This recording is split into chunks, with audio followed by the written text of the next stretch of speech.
दिल्ली हिंसा मामले में क्राइम ब्रांच ने कड़कड़ूमा कोर्ट में चार्जशीट दायर कर दी है। दिल्ली पुलिस ने अपनी चार्जशीट में आम आदमी पार्टी आप के पूर्व नेता और पार्षद ताहिर हुसैन को मास्टरमाइंड बताया है। चार्जशीट में पार्षद ताहिर हुसैन समेत 15 लोगों को आरोपी बताया गया है। करीब 1000 पन्नों की इस चार्जशीट में पार्षद ताहिर हुसैन के भाई शाह आलम को भी आरोपी बनाया गया है।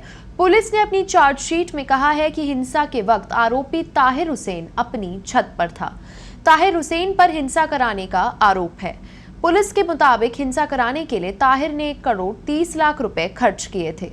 दिल्ली पुलिस ने अपनी चार्जशीट में कहा कि हिंसा से पहले आरोपी ताहिर हुसैन ने नागरिकता संशोधन कानून CAA और राष्ट्रीय नागरिकता रजिस्टर NRC के खिलाफ प्रदर्शन में शामिल लोगों से बातचीत की थी। ताहिर ने JNU के पूर्व छात्र उमर खालिद से भी बात की थी। चार्जशीट के मुताबिक दिल्ली हिंसा की पूरी तैयारी पहले से की गई थी। ताहिर हुसैन ने लोगों से बात की थी और उसी वक्त तय किया गया था कि जब अमेरिका के राष्ट्रपति डोनाल्ड ट्रंप दिल्ली आएंगे तब दिल्ली में हिंसा कराया जाएगा। हालांकि पुलिस ने चार्जशीट में उमर खालिद को आरोपी नहीं बनाया है। अब इस खबर पर ज्यादा जानकारी के लिए हमारे वरिष्ठ सहयोगी दिल्ली से अनुराग हमारे साथ जुड़ चुके हैं। जी अनुराग, पुलिस ने इस चार्जशीट में क्या कुछ बताया है, विस्तार से बताइए। जी देखिए, ये काफी लंबी चौड़ी चार्जशीट है, लगभग 1000 से ऊपर पन्नों की चार्जशीट है। और सबसे खास बात यह है कि इसमें कई अहम जो दस्तावेज हैं उसका जिक्र किया गया है।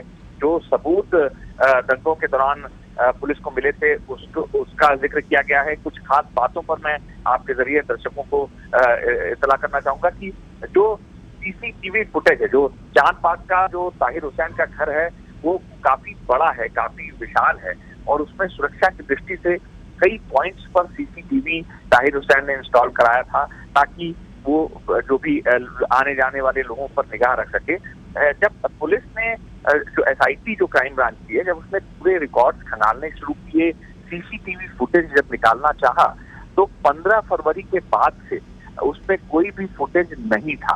अब हैरानी की बात यह है, पुलिस ने जो जिक्र किया चार्जशीट में उसका ये कहना है कि अगर 24 फरवरी तक और 24 फरवरी की देर रात तक ताहिर हुसैन अपने घर पे था, उस घर में जिसमें CCTV लगे हैं, तो आखिर इतने दिन पहले से CCTV क्यों बंद कर दिया गया था?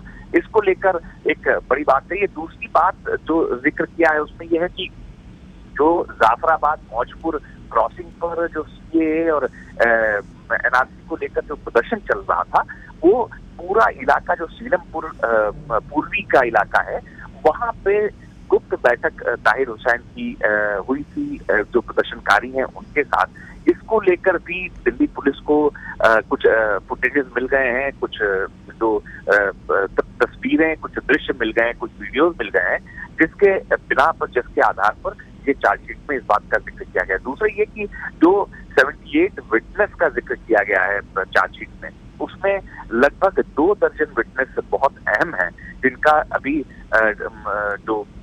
जिनकी पहचान गोपनीय रखी है दिल्ली पुलिस ने, वो काफी अहम साबित हो सकते हैं। उनके पास कई चीजें ऐसी हैं जिसमें इनको बुक किया जा सकता है। दूसरी एक और बात जो पुलिस ने जिक्र किया है कि 30 जनवरी जो बीटिंग रिट्रीट के अगले दिन जो एक हथियारों का व्यापारी है, गुलफाम नाम से एक व्यापारी है, उससे शाह आलम जो ताहिर का छोटा भाई है उसने कुछ हथियार खरीदे थे और एक संख्या दिल्ली पुलिस ने बताई है कि वो कारतूस खरीदे गए थे उस व्यापारी से।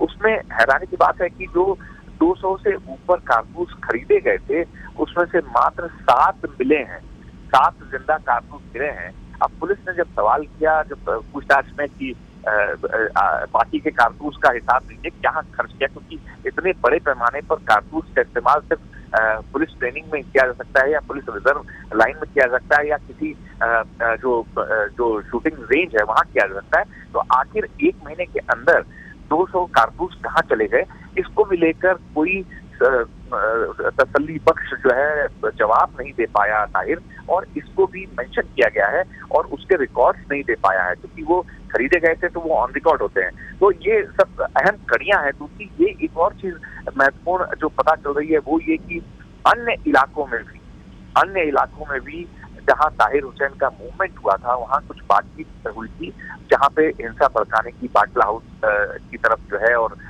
शाहीन बाग की तरफ भी हिंसा भड़काने की जो साजिश थी ताहिर हुसैन की, उसका भी खुलासा हुआ है। तो ये एक काफी लंबी चौड़ी, काफी मजबूत चार्जशीट के दोहरी चार्जशीट पुलिस ने दाखिल किया है।